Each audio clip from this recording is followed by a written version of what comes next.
मतलब नहीं है, मतलब है। हाँ थोड़े बहुत दर्द को हम कुछ कहते नहीं है। हाँ तो सरसों का तेल खाने से भी है घुटनों में दर्द।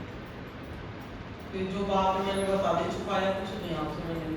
नहीं छुपाना, छुपा भी लोगे तो उससे मुझे क्या फर्क पड़ने वाला है। नहीं फर्क तो नहीं, कई छुपाते हैं जैसे दीदी सारी बात जो बताते मैं हैं। डाइट बताऊंगी ना, आपने वही फॉलो करनी है। 15 दिन के बाद आप अपना रिजल्ट देखो ना। एक चम्मच भी आपने मेरे से पूछे नहीं, तो नहीं करना, ठीक नहीं तो रात को आपके सपनों में आ जाना।